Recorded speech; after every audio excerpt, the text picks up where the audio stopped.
So, why did you choose Portland, Oregon? Did you already have contacts there? Did you have a job prospect over there? Why did you choose Portland, and what did you do for work over there? Yeah. Um,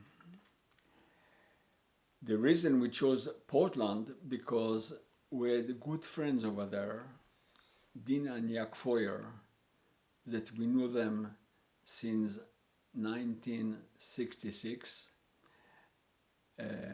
when I used to teach Hebrew in a Jewish synagogue, conservative synagogue in Sacramento, California. So we thought that, we can go to Portland, so we have somebody we know, and also I knew there was a major electronic manufacturer in Portland, Tektronix, which I corresponded from Israel. So that was the reason why we chose Portland as a place to come to from Israel. We came to Portland probably with about 3-4 suitcases and a little dog that Miriam took all the way from Israel to Portland. Now, why did you go from Portland to Reno? Yes, we arrived, like I said, to Portland in 1978. I had a good job over there. I was in management in Tektronix. At that time, it was a big company in Beaverton, Oregon, which was just the outskirts of Portland. And I used to work over there for about 3-4 years until the economy turned bad. As a matter of fact, the company laid off many people and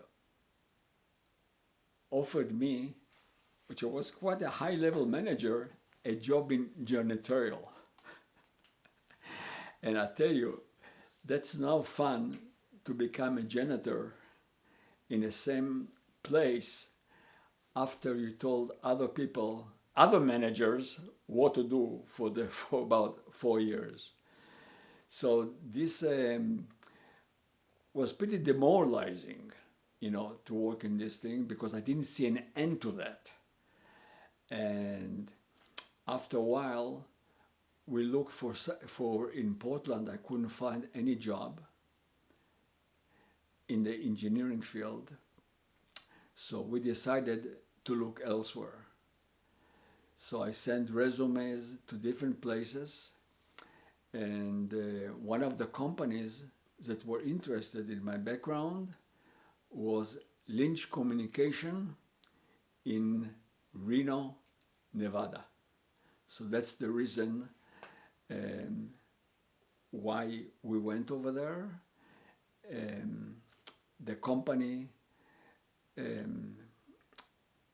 sent us tickets, so me and my wife and the kids could go over there, take a look, and once we liked the place, we thought it's a good match.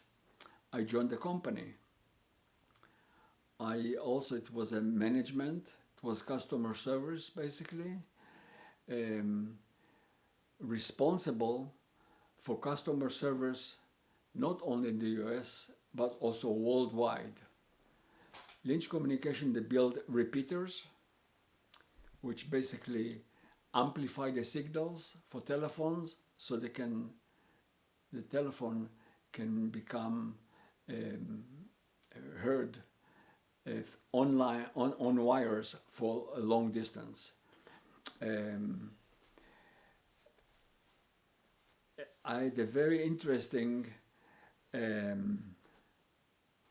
contact with the Israeli security agency, the Mossad, related to this job, and I want to tell you about an episode.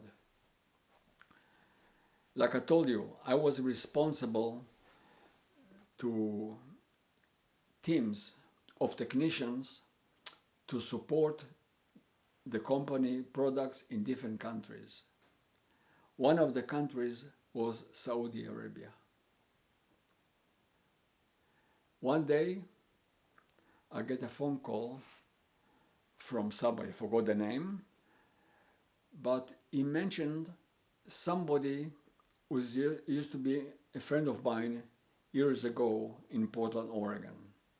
And I guess this person returned to Israel, and he used to work for a company in the Israel Defense Department, and he probably recommended the person who called me that it's okay, I can trust this person. So this person told me that this guy knows me and he recommended he should talk to me. He cannot tell me over the phone what's all about, but he wants to meet me in a casino. Reno has enough casino, and I went over there. To make the story short, he asked me if I want to become involved. Basically, that was espionage. And to help the Israeli Defense Force to get information from Saudi Arabia. Because, Saudi Arabia used to have telecommunication system, and the Israeli security was very interested to hook up to the system and suck up all the information, all the phone calls with all the big shots, generals, army, government.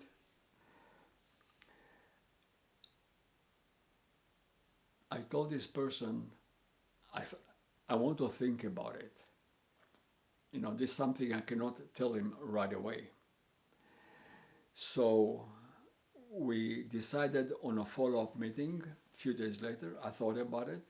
I discussed with my wife, and we thought, no way, we're not going to do such a thing, which can really blow up one day and ruin us. I don't need this kind of adventures. So that's what I told the person in our meetings. I said, listen, we're not interested. Thank you very much. And ask him, by the way, what's your name? He says, it doesn't make a difference what my name is. But I told him all the information we talked about it. We spent several hours together. I didn't see you taking any notes. He told me that they were trained to memorize vital information, numbers. He doesn't need any note. And he said that even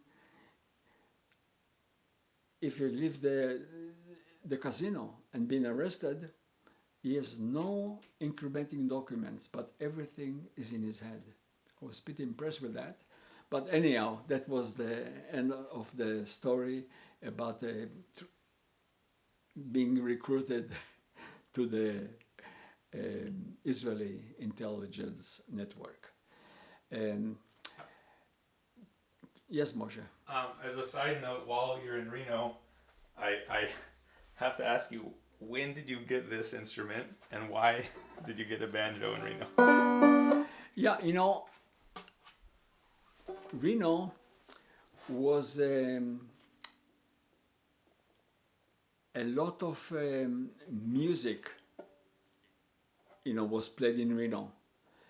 Mostly, which I liked, was basically bluegrass music. And I went to a music school in Reno, and I learned basically banjo, and I really liked it. And I needed to buy a banjo, so I went to a Lucky Store. I have a receipt here. It says purchased in Reno, Nevada in 1983. Enclosed is the original J.C. Penney's receipt. Oh, J.C. Penney, right. $49.97. Right. So this is so I went to the J.C. Penney store, and they have over there a sale. I think maybe it was a used banjo, but I really liked it, and I played over there, and I participated in some jam sessions over there in Reno, Nevada.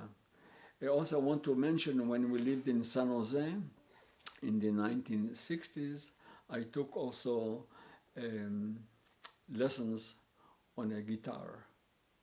And you bought the Guild guitar. And I bought a Guild guitar over there. Which you still have, which is very nice, and it's really nice to have these instruments. Yeah. And this instrument, just this week, I took to Sylvan's, and they fixed it up. They put new strings. They adjusted so it plays nice. So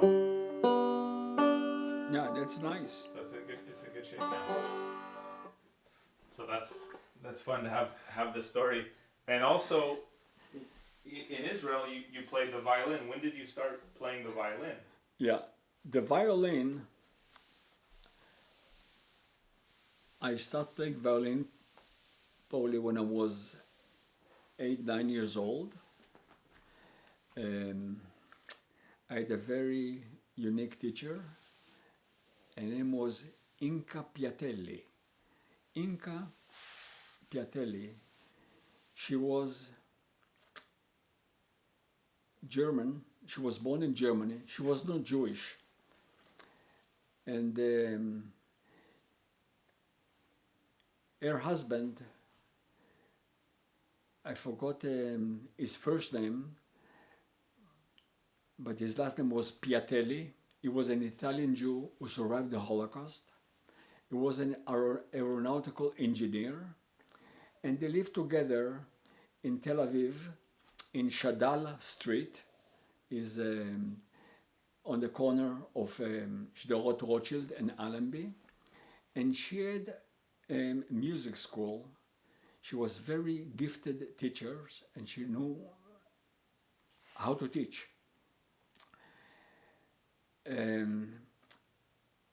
I studied with her also how to read music, solfège, and also how to play the violin. She was very strict, and if you didn't hold the bow correctly, she used to hit my finger with a pencil, something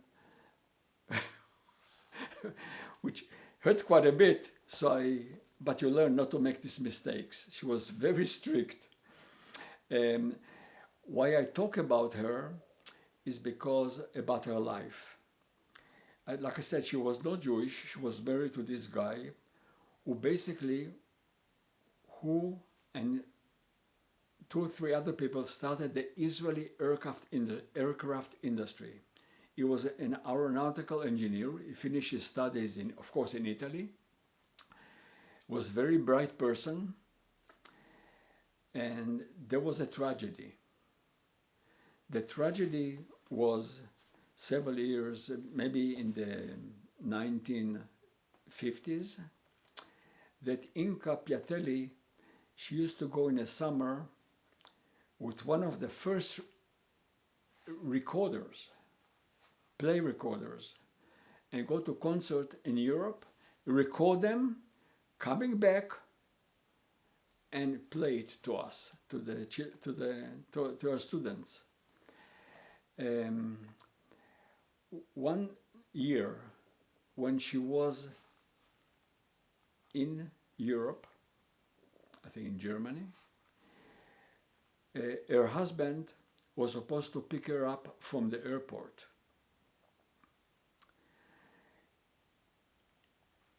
She was supposed to come to Israel from Europe probably around like midnight. So he bought flowers and he went to the Atzaga Shniya, to the second act of the play or second showing? The second showing about 9 o'clock to watch a movie And he planned after the movie he'll take a taxi to the airport and bring his wife home. Well, he went to the lobby with the flowers. At the same time, there was a holdup.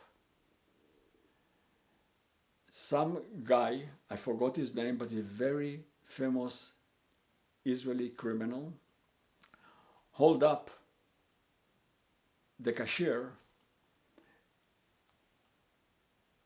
and wanted to get the money.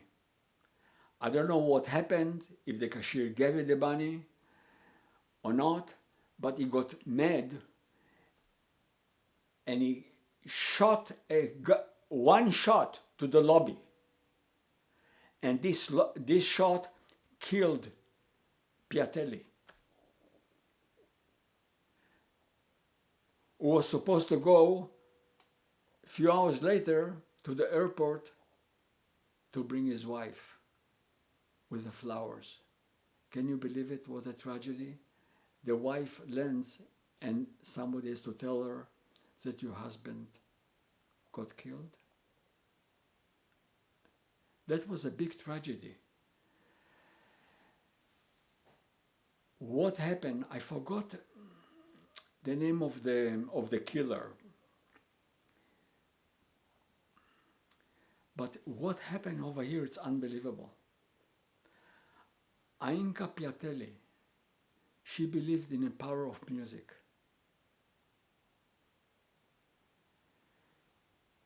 She went to the jail to visit that killer.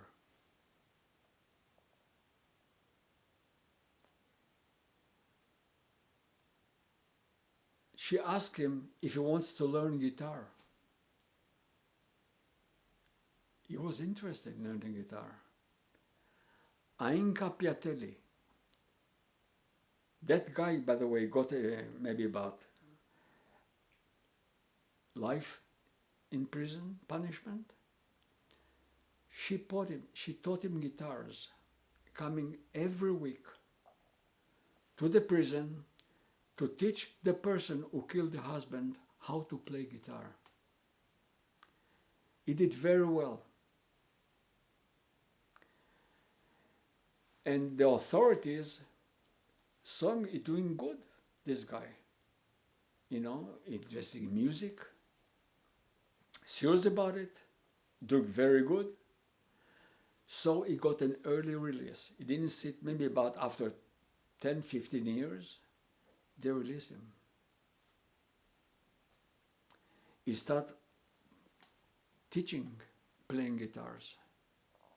He was very good at that. However, whatever happened, after several years, he already went back to his bad ways. And I don't know, he probably went back to prison, but that's amazing how this woman, Ainka Piatelli, believed in the power of music and taught the person who killed the husband how to play guitar, and he became good at that. That's an amazing story. So that was your violin teacher? That was violin teacher. My violin teacher after that,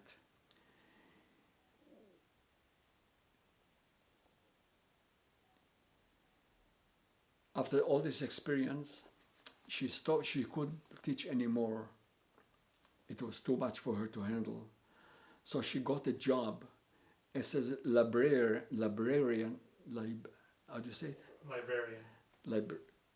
Librarian in for the Israeli Symphony Orchestra, but in the music department. So she was responsible, for to maintain all the notes, all the books, and to make them copies, whatever. But anyhow, pretty important job. However, her life was not like before. She decided to end up her life. Ainka Piatelli, like I told you, she was born in Germany. She went to Germany, to a lake that she knew, not far from her hometown. She rented a boat with oars. She took a big rock on the boat. She tied a rope around the big rock and one end, and the other end she tied to her neck as she jumped from the boat. That was the end of Ainka Piatelli. Poor soul. Wow, that's an amazing story. So you have a very special violin now. When did you get this special violin that you've been fixing up? Yeah, my violin, I got it before, probably when I was about 12 years old, and it was from a relative of ours who stopped playing. His last name was Caspi. And it was a violin made by Biziak in the early 30s in Czechoslovakia. And I carried this violin with me a long time.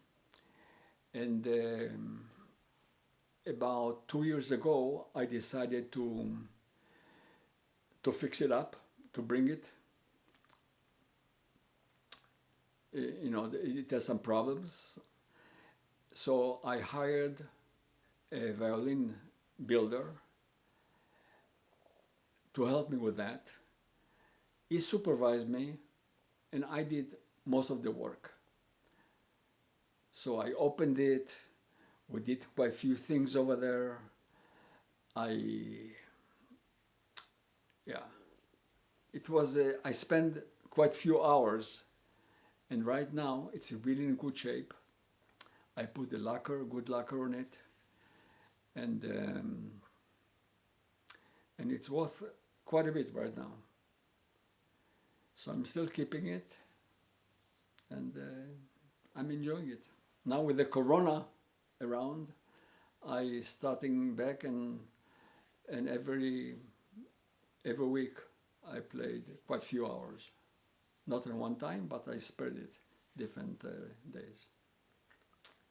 So, why did you move from Reno, Nevada to Santa Cruz, California? It was a very short time in Reno. Yeah. We were really a short time in Reno. It was less than 2 years. And I want to mention that every place we bought a house. In Portland, Oregon, we bought one house. In Southwest Portland. And then we upgraded to a nicer house next to Gabriel Park, next to the JCC. And that was really, it's like a dream home. Overlooking the city, nice location, beautiful place, but, way to live the place. Reno, Nevada, the same thing. We purchased a house over there on Kill Drive, next to the Truckee River. Very nice location. But again, we didn't know that it would come to an end. Why it came to an end? Because the company was bought by some other corporation, and they wanted to move it to back east. So we didn't want to go back east. And Reno is not exactly the high-tech capital of the world. So we decided to go to the capital high-tech of the world, which is the Silicon Valley. So in